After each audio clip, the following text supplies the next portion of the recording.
ഈശോയിൽ ഏറ്റവും സ്നേഹമുള്ള സഹോദരങ്ങളെ, ക്രിസ്മസ് ഒരുക്ക ധ്യാനത്തിൻ്റെ അവസാന ദിവസങ്ങളിലേക്ക് നമ്മൾ എത്തുകയാണ്. ഇന്ന് 24-ാം ദിനമാണ്. ക്രിസ്മസിൻ്റെതായ പ്രത്യേക സന്തോഷം എന്താണ് എന്ന് നമുക്ക് ധ്യാനിക്കാം.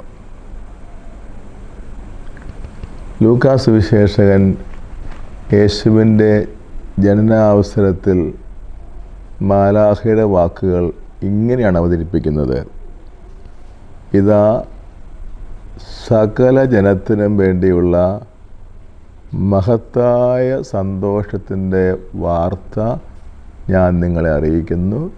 നിങ്ങൾക്കായി ഒരു രക്ഷകൻ, കർത്താവായ ക്രിസ്തു ഇന്ന് ദാവീദിൻ്റെ നഗരത്തിൽ ജനിച്ചിരിക്കുന്നു.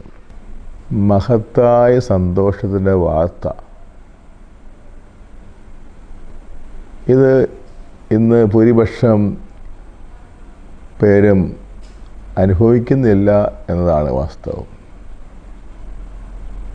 ക്രിസ്മസിൻ്റെ സന്തോഷം അനേകം പേരെ സംബന്ധിച്ചിടത്തോളം ബാഹ്യമായ ആഘോഷങ്ങളിലേക്ക് ഒതുക്കുകയാണ്.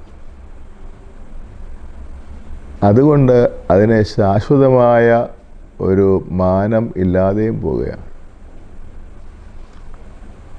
ഏത് ആഘോഷത്തിലും ഒരു സന്തോഷമുണ്ടാകും. നമ്മുടെ ജീവിതത്തിൽ പല ആഘോഷങ്ങൾ പങ്കെടുക്കാറുണ്ട്. അതിൻ്റെതായൊരു സന്തോഷവും ആനന്ദവും നമുക്ക് ലഭിക്കാറുമുണ്ട്. പക്ഷേ അത് ആ സെലിബ്രേഷൻ, ആഘോഷ പരിപാടി കഴിയുന്നതോടെ അവസാനിക്കും.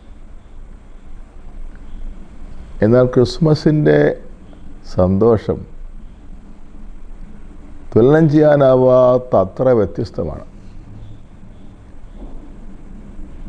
അതുകൊണ്ടാണ് മാലാഖ പറയുന്നത്, സകല ജനത്തിനു വേണ്ടിയുള്ള മഹത്തായ സന്തോഷത്തിൻ്റെ വാർത്ത ഞാൻ നിങ്ങളെ അറിയിക്കുന്നു. നിങ്ങൾക്കായി ഒരു രക്ഷകൻ, കർത്താവായ ക്രിസ്തു എന്ന് ജനിച്ചിരിക്കും. അപ്പോൾ ഇത് രക്ഷയുടെ സന്തോഷമാണ്. രക്ഷ കൈവന്നതിൻ്റെ സന്തോഷമാണ്. ക്രിസ്തുവിൻ്റെ ജനനം ലോകത്തുള്ള എല്ലാവർക്കും രക്ഷ ലഭ്യമാക്കി. അതിനാൽ നമ്മൾ ഹാപ്പി ക്രിസ്മസ് എന്ന് പറയുമ്പോൾ വ്യക്തമായൊരു ബോധ്യം നമുക്കുണ്ടായിരിക്കണം. ക്രിസ്തുവിന് മാത്രം തരാൻ സാധിക്കുന്ന രക്ഷയുടെ സന്തോഷമാണ് നമ്മൾ പങ്കുവയ്ക്കുന്നത്. ഒരു വ്യക്തിയുടെ സമ്പൂർണ്ണ സ്വാതന്ത്ര്യം, സമഗ്രമായ മോചനമാണ് രക്ഷ എന്ന് ഉദ്ദേശിക്കുന്നത്. ആദത്തിൻ്റെ പാപത്തോടെ മനുഷ്യ മഹത്വം നഷ്ടപ്പെട്ടു. മനുഷ്യൻ അനുഭവിച്ചിരുന്ന അലൗകികവും സ്വർഗീയവുമായ ആ മഹോന്നത പദവി തന്നെ അവനില്ലാതായി. പാപത്തിൻ്റെ വേദനമായ മരണം അവനെ ഗ്രസിച്ചു. ദുഃഖത്തിനും അസമാധാനത്തിനും അവൻ അധീനനായി. പിശാചിൻ്റെ ആധിപത്യത്തിലേക്ക് അവനായിപ്പോയി. ലോകം അവനെ കീഴടക്കാൻ തുടങ്ങി. സൃഷ്ടപ്രപഞ്ചം അവൻ്റെ ശത്രുവായി തീർന്നു. ദൈവത്തോടും സഹജരോടും അവനവനോട് തന്നെയും സൃഷ്ടപ്രപഞ്ചത്തോടും അവനുണ്ടായിരുന്ന സന്തുലിതാവസ്ഥ നഷ്ടപ്പെട്ടു. ഈ അവസ്ഥയെ വിളിക്കുന്ന പേരാണല്ലോ അധപ്പതിച്ച മനുഷ്യപ്രകൃതി. ഇത് പരിഹരിച്ചത് യേശുവാണ്. അത് പൂർണ്ണമായി പരിഹരിച്ചു. കത്തോലിക്കാ സഭയുടെ മതോന്ഗന്ധം 420 ഖണ്ഡികയിൽ പറയുന്നത്, ആദത്തിൻ്റെ പാപം മൂലം നഷ്ടമായത് ക്രിസ്തു തിരിച്ചു തന്നു എന്ന് മാത്രമല്ല, അതിനേക്കാളും അധികമായ അനുഗ്രഹ വർഷം ക്രിസ്തുവിൻ്റെ വരവിലൂടെ ലഭിച്ചു. സത്യത്തിൽ ആദ്യ മാതാപിതാക്കൾ പാപം ചെയ്യുന്നതിന് മുമ്പ് അവർക്കുണ്ടായിരുന്ന സൗഭാഗ്യാവസ്ഥയെക്കാളും ഒരുപാട് ഉയർന്നൊരു സൗഭാഗ്യാവസ്ഥയിലേക്ക് ക്രിസ്തുവിൻ്റെ ജനനവും ജീവിതവും മനുഷ്യവർഗത്തെ എത്തിച്ചു. ഈ സന്തോഷം ആത്മാവിൻ്റെ ആനന്ദമാണ്, ഹൃദയത്തിൻ്റെ സന്തോഷമാണ്. ആത്മാവിൻ്റെയും മനസ്സിൻ്റെയും സന്തോഷം ശരീരത്തെ സ്വാധീനിക്കും.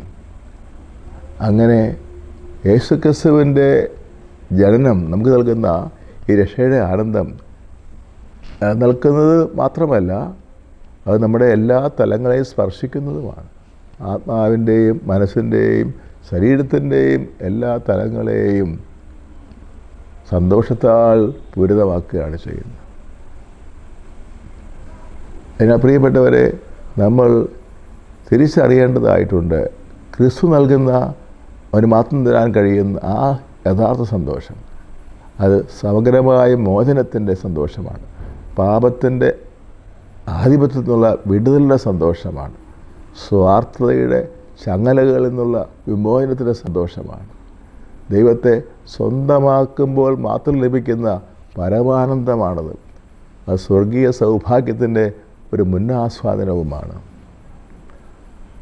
ഈ സന്തോഷം നമുക്ക് സൗജന്യമായി തന്നിരിക്കുകയാണ് യേശു ക്രിസ്തു അവൻ്റെ ജനനത്താൽ. ഈ അവബോധം നമ്മളിൽ ഉണ്ടാകുന്നതനുസരിച്ച് ഹാപ്പി ക്രിസ്മസ് നമ്മൾ പറയുമ്പോഴും ചിന്തിക്കുമ്പോഴും വ്യത്യസ്തമായ ഒരു കാഴ്ചപ്പാടിലേക്ക് നമ്മൾ വരും.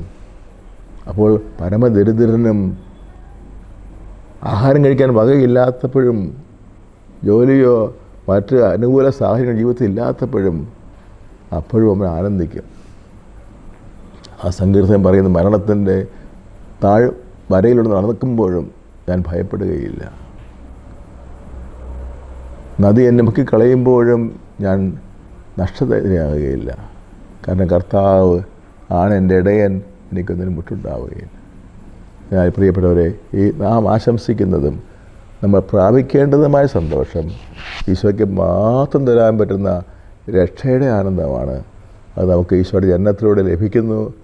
ഈശോയുടെ ജീവിതത്തിലും മരണത്തിലും ഉദ്ധാനത്തിലും അതിൻ്റെ പൂർത്തീകരണ അനുഭവത്തിലേക്ക് എത്തുന്നു.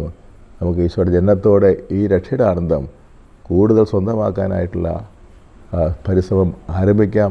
ദൈവം എല്ലാവരെയും അനുഗ്രഹിക്കട്ടെ. ക്രിസ്മസിന് അടുത്ത് വയ്ക്കുന്ന സമയത്ത് ഈശോയുടെ ജനനം നമുക്കെല്ലാവർക്കും സന്തോഷത്തിൻ്റെ വലിയ അനുഭവമായി മാറട്ടെ. ആമേൻ. Praise the Lord.